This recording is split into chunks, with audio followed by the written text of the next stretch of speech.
Dr. Bala, thank you very much. Thank you for the invite. It's my first time at Ganga, but I already feel I'm part of the family, and thank you very much. Once again, thank you very much for the yesterday's evening. Everybody's praised it. It was like a, different world, and thank you very much. Good afternoon, or rather, still good morning, I think good afternoon. Okay. I want to start with this quote, which was, in 1929, Hogarth said, the position of a woman in any civilization is an index of the advancement of that civilization. The position is gauged best by the care given to her at the time of birth of her child. And this is where, as an obstetric anesthetist, we can make the difference in providing the pain relief that they deserve. So, thank you for giving this talk, whereby I'm trying to just kind of go through the kind of my personal experiences in trying to solve little pitfalls in obstetric analgesia and trying to achieve the higher success rate. Epidural is, by and large, I'm sure everybody says and thinks that, once you give the epidural it works and there's not a problem, and which is true, because almost 84 to 86%, there are various studies, and I don't want to quote the literature, but there are 84 to 86% epidurals, they normally work and everybody is happy with that. However, there are 12 to 14% of epidural which needs, or which is called primary failure, which needs some kind of a manipulation or management or attendance in order to achieve the success rate. 7% is usually resiting, and 5% or 6% is usually manipulating the catheter. So overall, by and large, you have almost 98 to 98% or 99% success rate if you manage well. However, no matter what you do, you'll always have this 1 to 2% which will fail. And that could be due to various reasons which we're not going to discuss at this moment.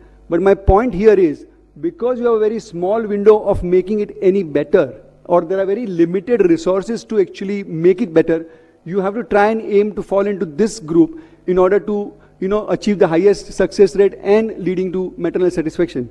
So what I'm going to do in next 15-20 minutes is to see what is important for successful epidural analgesia. There are two factors for that. The most important thing, the first, which we all know, is actually performing the epidural.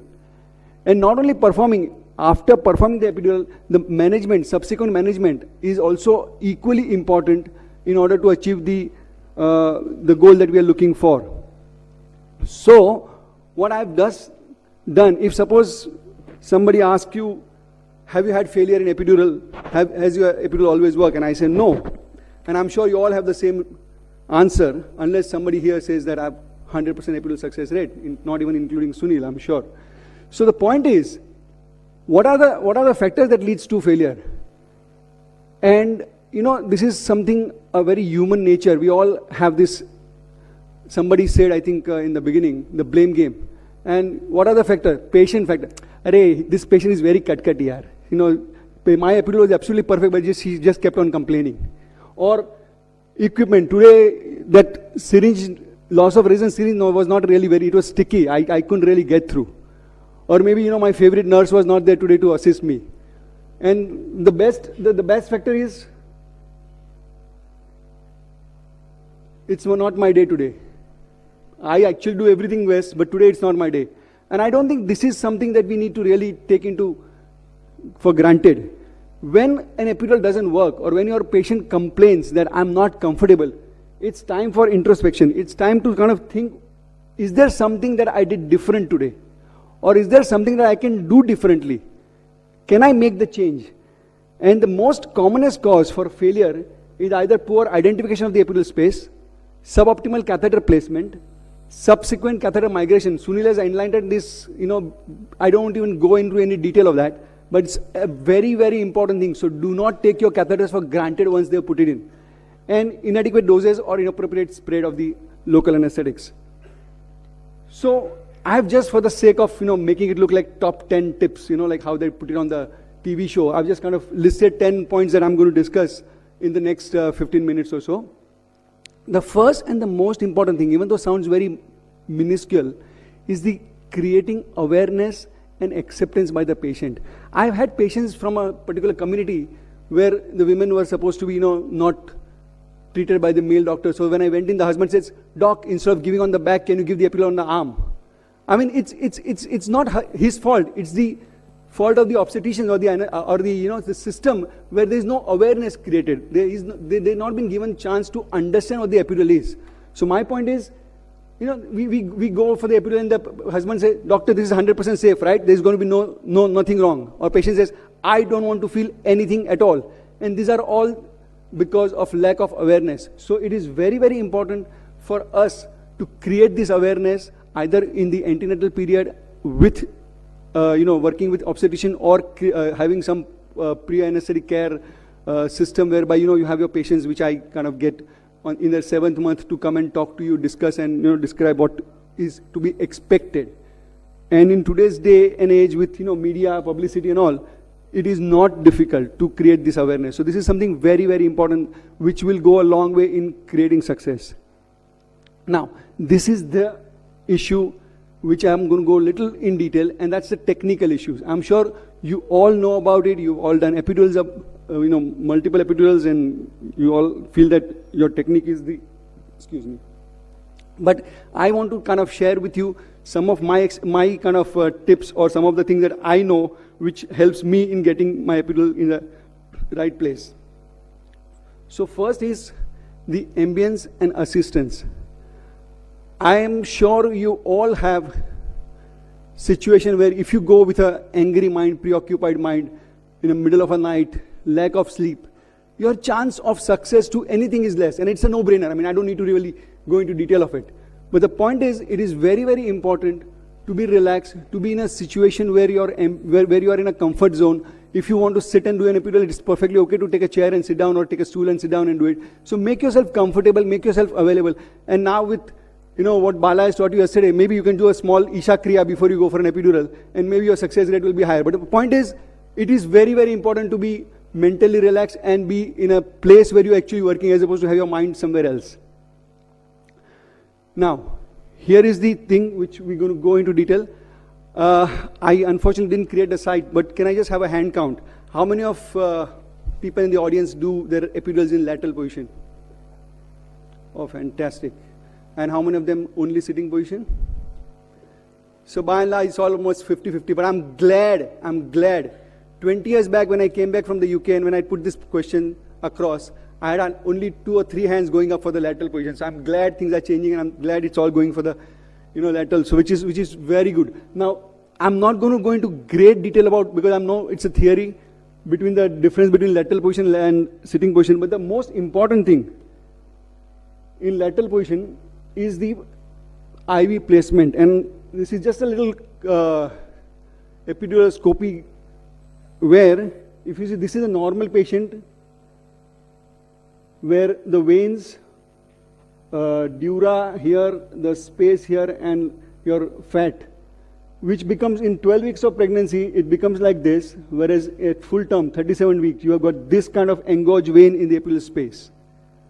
All right? So, if you put your epidural in a sitting position, the engorgement is higher and there is a much, much higher risk of you causing intravenous catheterization or rupturing of a epidural vein. And a study shows that there is a 3.7% chance versus 15% in sitting position when you do your epidural in sitting position. And another study which showed that they compared the chance of blood at the catheter in sitting versus lateral with tendon work, head down position. And the reduction was from 10% to 6% to 2%. So it's absolutely mandatory, or I think it's very, very important in order to be avoiding intravenous placement that you try and do your epidural in the lateral position. One more point I want to kind of highlight and in favor of lateral position is that if you have a patient with post-dural puncture headache and you want to do epidural blood patch, and if there's severe epidural post-dural puncture headache, if you ask them to sit up for your procedure because you can't or you don't know how to do it in lateral position, that's going to be a problem. So I'm sure you all know if you can do it in lateral, you can always do it in sitting position. But if you only know how to do it in sitting position, not all the patients can sit up, and then you'll have problem one day where you can't actually do it in lateral. So it's a technique that one needs to be kind of developing and knowing about it.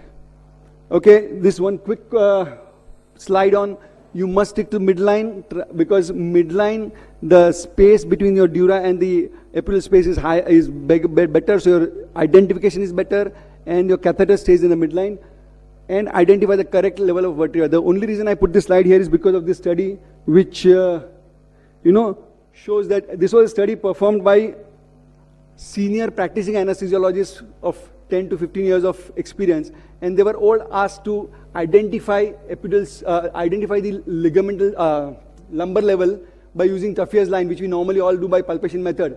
And surprisingly, almost 75% of them identified the space, one space higher than what it was actually. And almost 25 to 30% were two space higher. This is not so important in case of epidural. However, it is extremely important in case of if you're doing spinal, because then you are almost reaching L1, L2 or the lower border of L2. It is also equally important in case of epidural, because you want to keep your epidural space at L2, L3 in order to, because if you go too high, you may get a very good pain relief in the first stage of labor, but patient will not be comfortable at all during the second stage of labor. Or if you go very low, patient will have numb feet, no perineal sensation, but will still keep complaining of pain, because in the first stage of labor, the pain is more of thoracic. So it's very important to identify your space and where you're going. This is again bevel orientation. It is known that cephalad oriented bevel are better than caudal and lateral, because it reduces the one-sided block in indirect area. The only reason I put this slide is that there is still a practice, or a lot of people practice, of entering the epidural space with bevel facing laterally, and then once they reach the epidural space, they rotate the needle and put the catheter up. My request is, do not do that. Enter the epidural space with bevel facing forward, because by rotating, you may cause tethering or nick on the arachnoid, which you will be not noticing. It will cause an unnoticed nick on the dura, which will increase the risk of subdural block or postdural puncture headache later on. So it's like a kind of concealed accidental dural puncture. So it's important to making sure that you keep your bevel facing forward.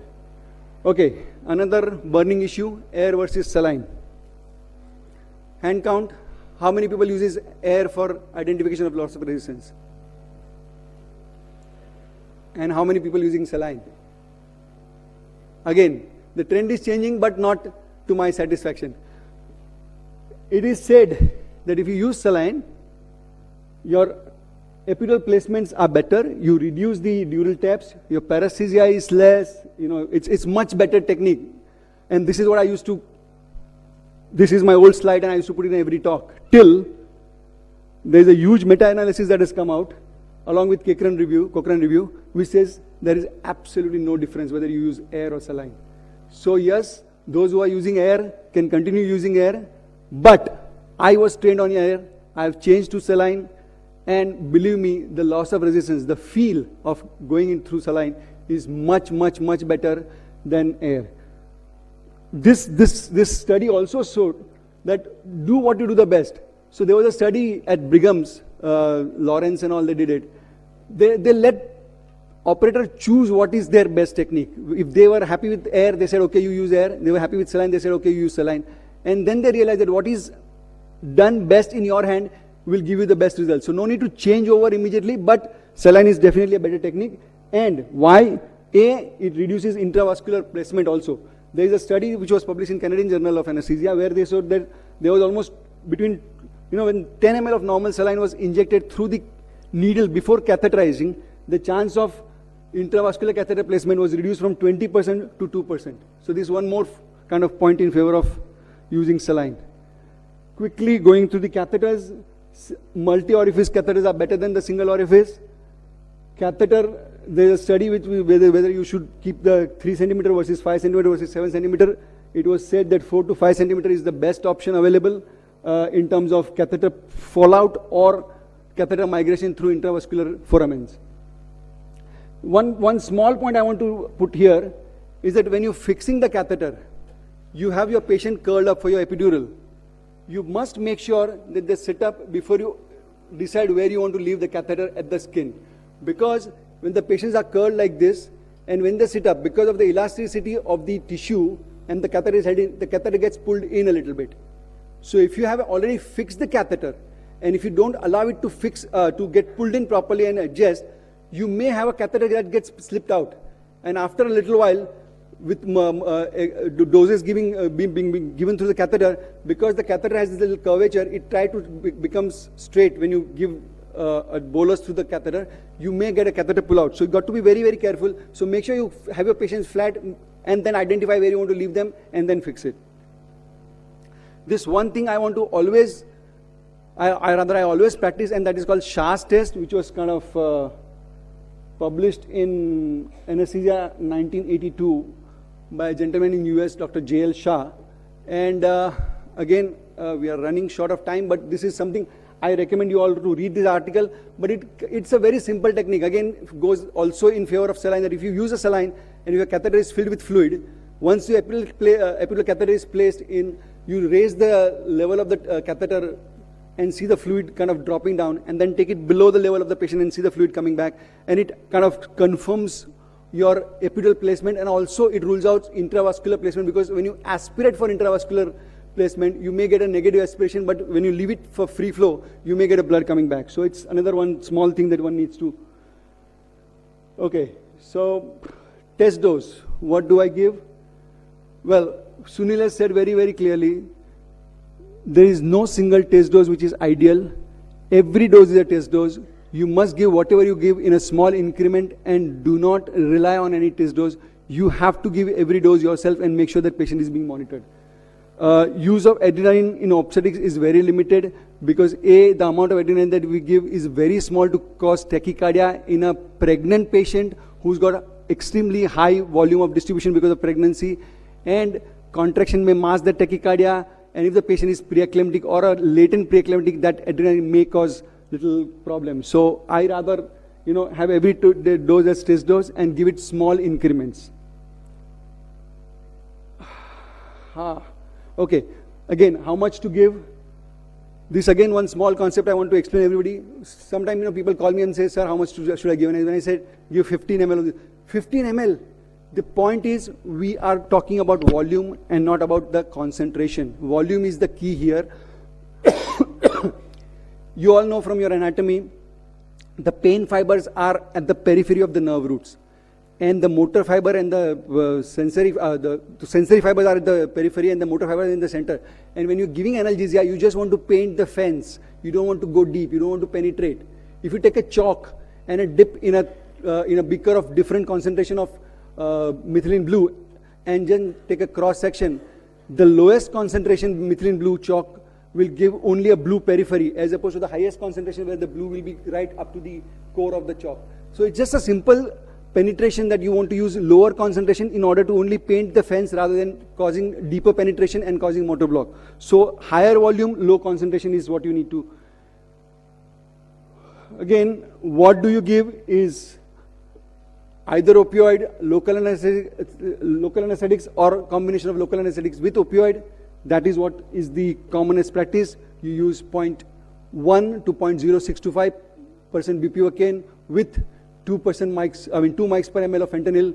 As Hemant said, there is no shirt that fits all. So there is no single dose that is given to everybody. But by and large, you start with a basic dose and then try and tailor-made it to the individual person's need.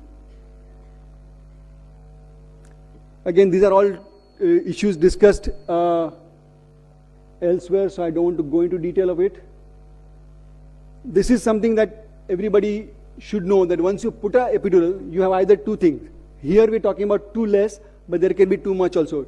When you talk about too less, either there is inadequate pain relief or there is no pain relief at all. So where do you go? Where there is no pain relief, it is either subcutaneous and it's a complete failed epidural, or it is intravenous placement, and this is something like a red herring. You have to be very careful. Here, inadequate pain relief, you all know missed segments, patchy block, unilateral block, and this is all because of the catheter being in a suboptimal place in the epidural space. The too much part, I'm just going to quickly go through. Before that, So if suppose you are in this suboptimal space, what are your rescue options available? Either you give more volume, more concentration, And here is a nice study which was done where 78 women were identified with inadequate analgesia. And Bala, 2 minutes more, sorry. I know everybody is doing the same thing to you. And the plan was either to give them 5 ml of 0.25% bupivacaine, or withdraw the catheter by 1 centimeter and then give them that 0.25 ml of 0.5 ml.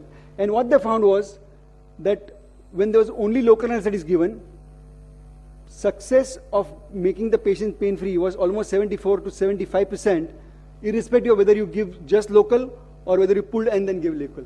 So then in plan B, what they did was, to the same patients whom they had only given local, if the remaining 25%, they pull the catheter by 1 centimeter and then give that local anesthetics. And they almost achieve 100%. So basically you have only 2 things to do. Either you give extra dose or you pull out. I would go for first giving extra dose, because pulling out is not a practical solution, removing the catheters and drapes and all those things. So try and give an extra dose, and if that doesn't work, maybe you can pull out a catheter by 1 centimeter and then try again. Okay? Just this slide is again to mention that there is something called intradermal saline injection, which is, again, there is no big publication, but it's personal experience, and there are anecdotal case reports which says that can save a day, especially when there is a occipito-posterior position. Subdural block. Just one quick, there are strategies to minimize intravenous placement, and that is, as I said, use lateral position, flush the fluid through the needle before you catheterize, use multi-orifice catheter, use polyurethane catheter as opposed to stiff nylon one, and do not put more than 5 centimeter in the epidural space. Second stage of labor, I have already said that, occipito-posterior second stage of labor, I have already said that because of the sacral roots, which are thicker, you need little higher concentration, you need little more volume. So you must make sure that you kind of give more dose and make them comfortable.